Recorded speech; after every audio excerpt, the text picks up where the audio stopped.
Hi, and welcome to New Gods Sunday School. I'm Tom Scioli, author of Jack Kirby, The Epic Life of the King of Comics, and I Am Stan, a graphic biography of the legendary Stan Lee. In the show notes below, there's a pre-order link where you can pre-order the full version of the book. This is the free Comic Book Day sampler. The full version will be out in August to comic book stores and in September to the rest of the book retailers.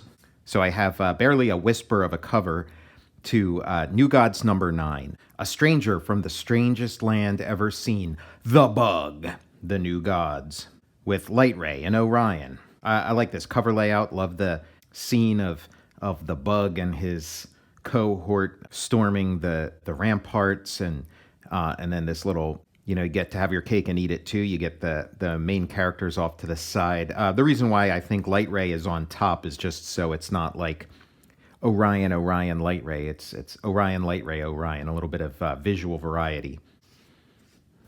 War is a process of violent, never-ending beginnings. What once began as the first great clash between the new gods also began bacteriological attack, the spreading of toxic micro-life as a destructant.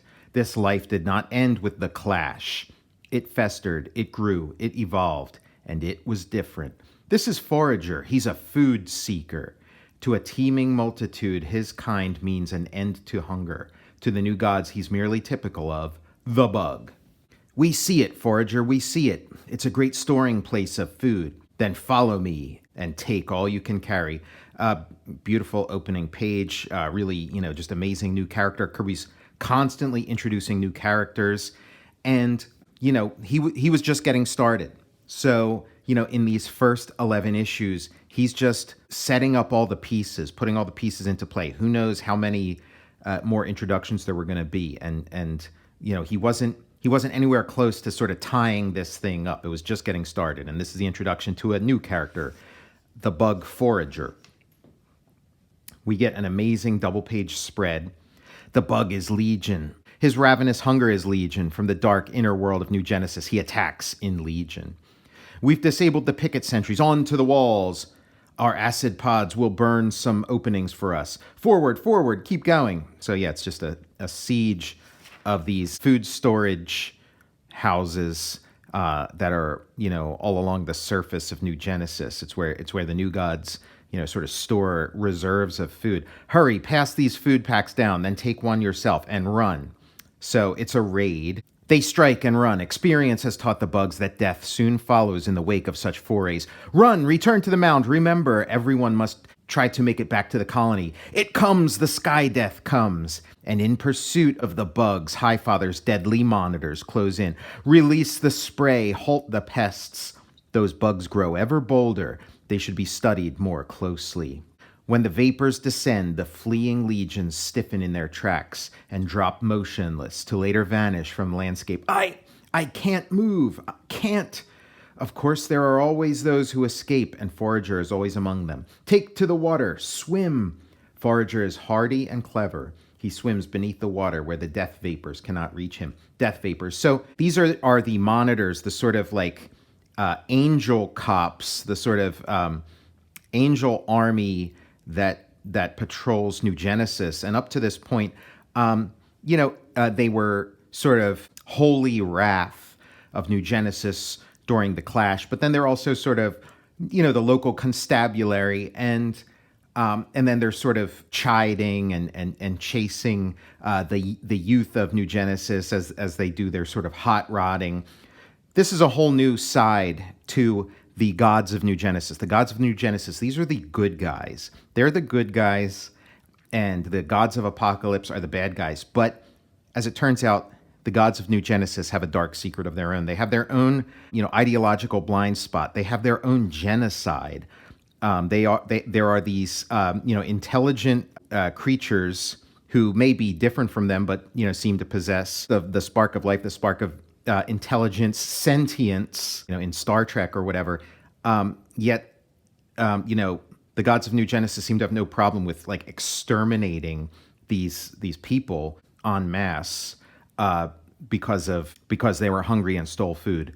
Basically like, Les Miserables or something. So this is a very interesting twist to Kirby's mythology, Kirby's story, we thought we sort of had a handle on things, but turns out, here's a whole other perspective on the story. And that these holier than thou, New Genesis gods of Supertown aren't so perfect, aren't so high and mighty, and in fact might be every bit as bad as their apocalypse cousins. Again, the longer this story goes on, the more depths it reveals. Kirby was up to something, and it wasn't going to be an easy ride. It's a mythology for our times, and he was telling a story he felt we needed to hear. Later, he emerges and rests, but the terror never leaves him. Along with other stragglers, Forager returns to the mound. The colony will eat, then it will raid again. And this is, New Genesis has its own genocide. It has its own fascism. This is part of Kirby's story. So now we cut away from the story of, Forager, the plucky bug, and now we're back to our main characters, Orion and Lightray. On Earth, a terrible night has passed. A great city has weathered the thunder and shock of an epic duel of beings of great power. But the night has swallowed the rumbling echoes, and the stillness, like a healing blanket, has lain across wounds still exposed in the dark. When the shadows begin to dissolve, we see Orion and Lightray of the New Gods. Edited, written, and drawn by Jack Kirby. Lettered and inked by Mike Royer. And this issue is largely the story of the bug Forager, but we do get a healthy dose of, the main characters, the people who we've been following through this whole series. And it's one of those quiet moments. We just had a series of insane battles, and now it's time for the quiet sort of recovery. And a lot of times these quiet moments are the best parts of sort of, superhero epics. And this is no exception. This is, just an amazing drama being played out on this rooftop, like the movie The Room. Behold, Orion, the dawn rises, and as always, the stirrings of hope. All hail to the eternal virtues and optimisms of New Genesis. The dogs of war, beware. Forgive me, Lightray, if I speak from rancor. It's because my wounds still smart. Then let the coming light be bright and strong. Let it play upon these wounds. Let it bring things that wash the pain with the pleasantries. Go on, you've got the floor. Then let me aid the light. Let me give my added power where it can hasten all the good things this day may hold for brave Orion. Wow, no burglar ever lit up like that. Who are you? How did you get on this terrace? I am Lightray of New Genesis, lady. A child of light plunged into war. However, unlike poor Orion, my scars are yet to come. Wait, that top-secret police battle in the city last night, you too were involved in it? We fought it, madam. In truth, it was Orion's fight, lady, against Calibac the Cruel. His name speaks for itself. Speaking for myself, I'm Eve Donner. I write plays that pay the high rent on this terrace apartment. So Eve Donner, one of the humans in this story of the gods. Interesting name, Eve Donner. Eve, the first woman of Earth, the mother of Earth, and Donner, which is Thor. That's the thunder. That's the German word for Thor. Is Donner. Very interesting choice of name from Jack Kirby, who seems to put a lot of thought into the names of his characters and what kind of symbolic weight they carry. You pay to breathe this sullied air. Our situation eases. Orion dwells on other issues. Dear me, your friend is positively earthly, and I was so intrigued by the incredible rumors. The bulletins are still flashing about last night. Stories of super beings and monsters. Oh yes, madam, there were monsters. What a great drawing. What a great face. At this point, it's unclear how much of this is just, Orion's natural sort of like Mr. Hyde look and how much is like the wounds and scarring that he's endured in his battles. Just like a great drawing. Looks kind of like, Charles Bronson or, some kind of, tough guy who's been through the ringer. Looks like a boxer, looks like a boxer who's just been in a big fight with, sort of a cauliflower face at this point. At that moment, beneath New Genesis, life vibrates actively in a less lofty degree. The colony is feeding on Forager's stolen spoils. Energy loaves. Forager has done well. Where is he? Why doesn't he join in the communal feeding? Who cares? The food matters above all. Away, you can't have my share. So, I mean, look at, more, I love when Kirby draws food. It's like these big, energy loaves, these big, like, masses of, like, this is probably what his mother's cooking was like, these, like, massive casseroles. But Forager enjoys a strange and special privilege. He eats alone. He has moments apart from the others. This, among other things, is never questioned. So, Forager is, extremely useful in this community, and as such, he has privileges, the privilege of eating alone and not with the group because of his skills at procuring food. This food is good. It is made by the Eternals. That is why I hunt out their places, perilous as that may be. I'll take that, Forager. I am the stronger. You'll have to prove it. I'll kill you. One of us shall die for this food. You shall die. You. Suddenly, a gentle touch at Forager's shoulder ends the savage fight. Prime One. Let him go, Forager. We shall talk. Next to Queen Widow, who rules the colony, Prime One is the wisest above all. He personally guides Forager's destiny. He alone is capable of understanding him. Come, you shall tell me more of what you see and feel. You harbor values not known in the colony. So, Jack Kirby's already built this amazing mythology, this amazing world of the new gods, and now he's created a world within the world, complete with its own hierarchy and has its own, version of High Father, this Prime One. Forager's story is extremely compelling, and again, Kirby was creating this large mythic tapestry, but then he also had the idea of, like, maybe Forager could star in his own series too, maybe spin Forager off into his own thing and come back and still have his place in the larger narrative. And in some ways, Forager seems like it's, Kirby is, recreating in some ways, building a better mousetrap or whatever, recreating a new version of, the things he had created at Marvel. And one of the things was sort of, Ant-Man, Spider-Man, and he didn't get to, do a lot of the sort of real heavy lifting of Spider-Man, but he did have his role in Spider-Man's creation. And now this is his chance to do, his version of Spider-Man, this sort of, kid hero with the powers of a, not an arachnid in this case, but a bug. I go with you gladly, Prime One. It is the time of day when the colony noise eats into my head. All that shall stop in this inner chamber. I am grateful, sire. And of course, look how beautiful this whole, colony or whatever that he's living in is, just compounding the shame that all this stuff was ended by, editorial dictate. Kirby created a fully formed universe that was getting more and more interesting with each issue, and this one taking it to another level, making us sort of, at this point, sort of question everything we've seen before. There, we are alone. It is here where you can remove that which hides your true self. Why am I not like the others, Prime One? Because you ask questions, Forager, and what we see as living, you see as courage, loyalty, fondness, brotherhood. Like the noise, these feelings rise inside me, and I must give names to these feelings. What I see I must learn about. I must know what it is, how it comes to be. Good, Forager, your thoughts leap beyond the colony. It is said that the Eternals think like that. I like the way that the name Eternals is coming. There's all these words Kirby throws around. Eternals, Celestials, gods, and, they're just sort of swirling around, and every time he creates one of these kind of series, those names come back again. And of course, with the Eternals, in the later 70s, when he's back at Marvel and he's creating sort of like a Marvel equivalent to what he was doing with the New Gods. Can it be possible, sire?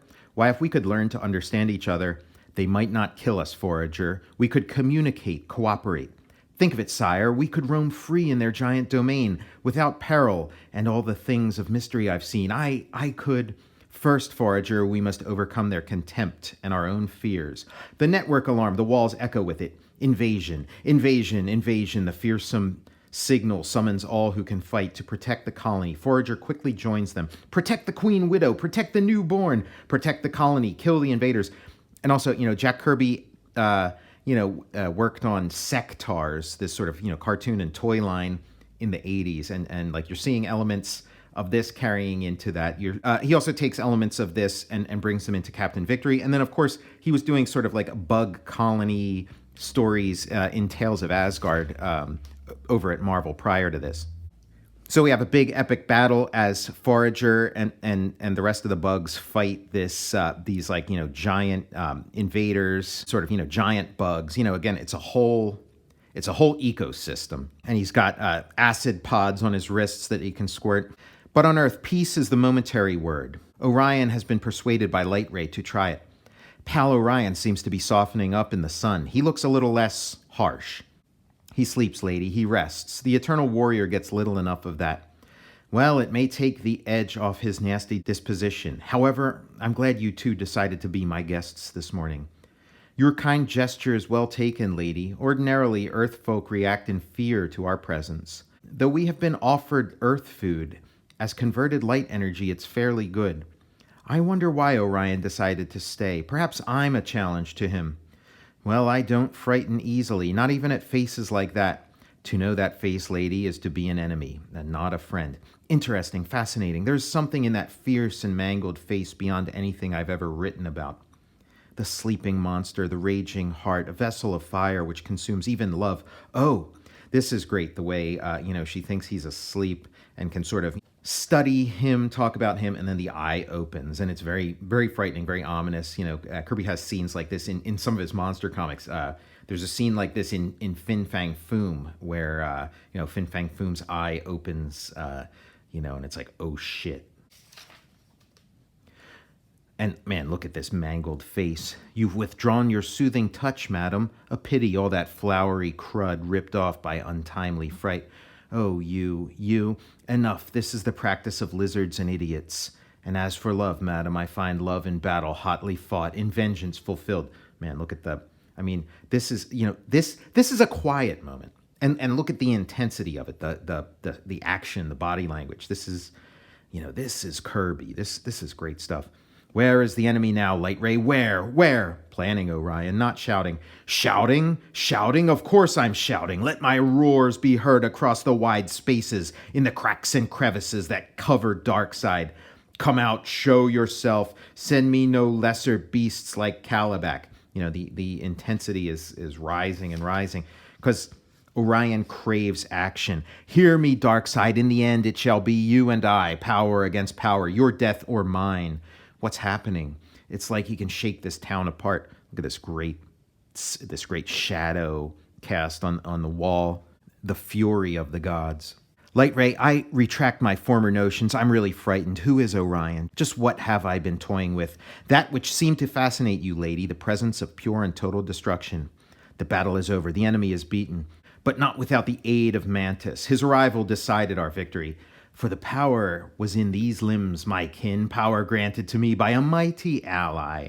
And now the ally grants to me a new and large dominion, a place of abundance and food, a place where our kind can rule. Hearken to Mantis, for he can show you that place.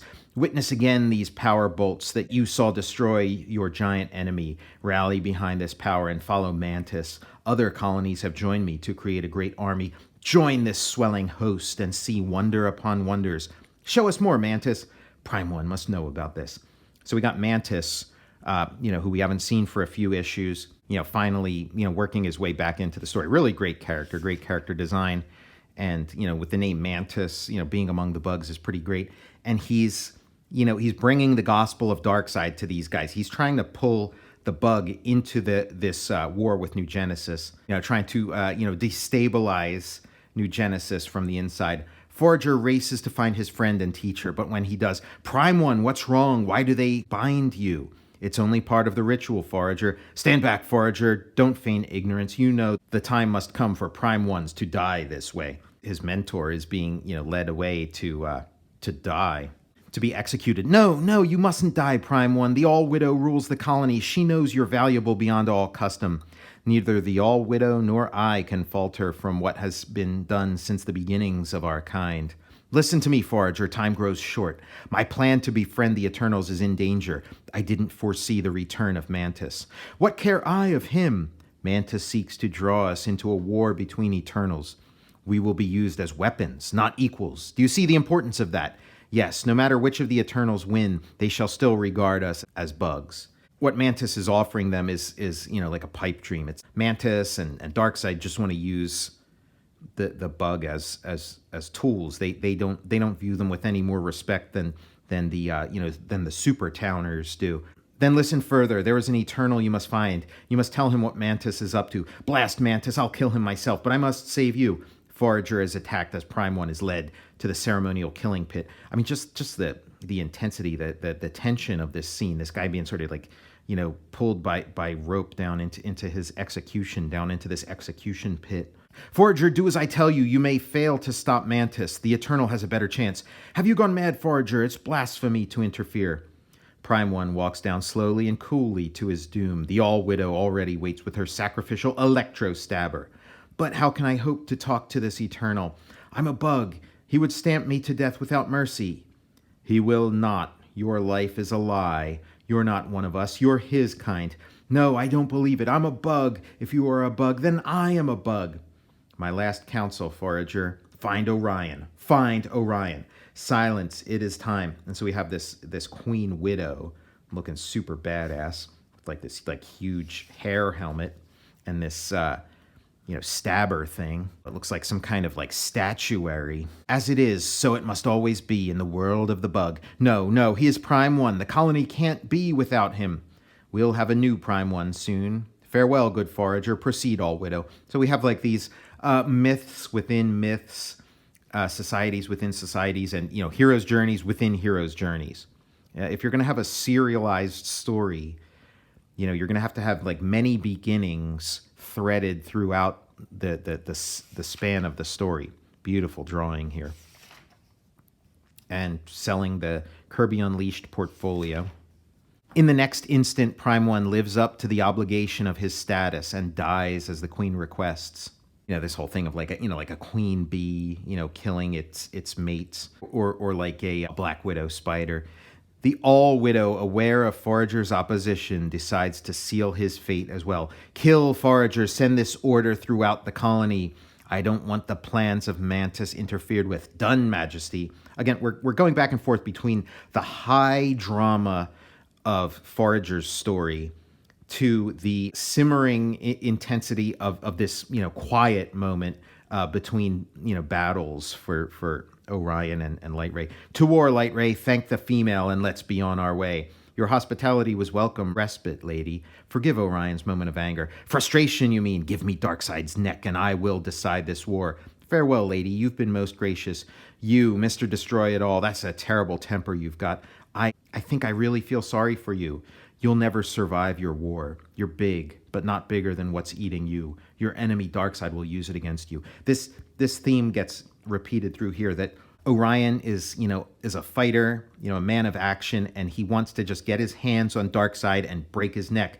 But Darkseid's a plotter, a schemer. He's extremely self-protective. He would just never allow that to happen. And Orion's got got a fire raging inside of him, and he needs to get control of that. It's, Luke Skywalker, still your anger, get in touch with the Force, so you can defeat the dark side. It's that kind of stuff. I'm not without wits, madam. I shall use those against him. And though I pay for victory with death, I shall seek you out in that final moment. Hey, what's all this about? Don't tell me that kind of scene would make you happy.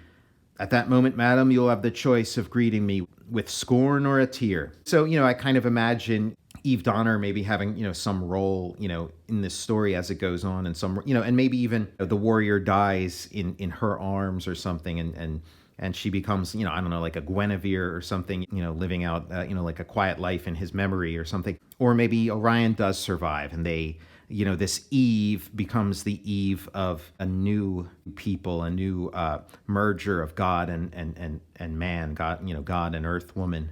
Who knows? We just never got that far. There is a character, Becca, who kind of, bears something of a resemblance to Eve Donner, who becomes sort of like a love interest for Orion, later, when Jack Kirby returns to this story in the 80s. It would mean our victory, lady. You shall judge Orion, and none shall do it for you. I see. Till then, I say all arms to Highfather's cause and victory for New Genesis. Stand alert, Orion. When I reach you, take hold.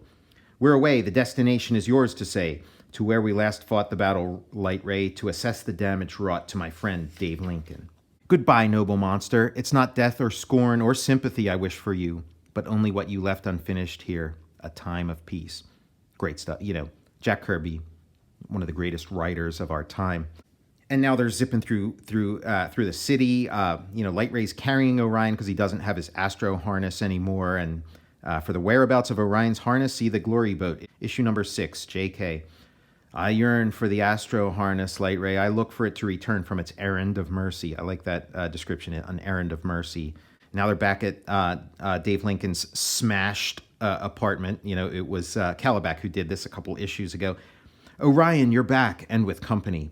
I am Lightray of New Genesis. Yeah, that's just great. It's a great day for Sergeant Turpin's precinct. What do you mean, Dave?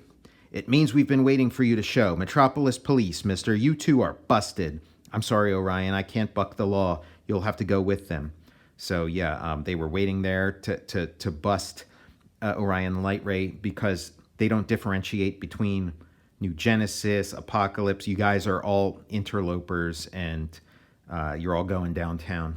Now back with Forager. The colony has turned against me. I'm an outlaw. Find Forager. Kill him. Die, Forager. So now we have, magical flight. The chase is on. He's got to get out of there in one piece. My chances of surviving don't look too good, but I'll finish Mantis before I die. Boom! What's that? Behold, another wondrous creation wrought by Mantis. A great hollow cylinder emerges from the very air itself. It shall be the trader's last miracle. Make way, you fools. And what they're describing is the boom tube. Mantis has produced a boom tube, and I guess this is something the bug of New Genesis are not aware of. It's Forager. Stop him. Kill him. Kill Mantis. He leads you into slavery. With all this might arrayed against him, Forager begins to see what Prime One meant by his slim chance against Mantis. He's mad, great Mantis. My power shall deal with him. One energy bolt follows another, blasting Forager from every corner of safety. I must make one last try or die. Forager makes his final leap, but his quarry dodges his attack, leaving his created boom tube in his assailant's path. What? He's leaping into the boom tube. Then, I can't break this momentum. I'm being swept deep into the cylinder. It seems endless in distance. Where can it lead to? In the colony, the boom tube and Forager vanish, and Mantis explodes with fury. You won't cheat me for long, Forager. A mighty host will soon be on your heels. Meanwhile, Forager's flight has come to a halt. He's reached the other end of the boom tube. This is wondrous indeed. Before me is a place the like of which I've never seen. This is where Mantis and the bugs will attack. Does it also hold Orion? Forager has his quest. He's looking for Orion. Another beautiful picture. I like that it's just just the one panel and then the preview verbiage. If dreams can come true, so can nightmares. In fact, they're coming by the thousands, by millions.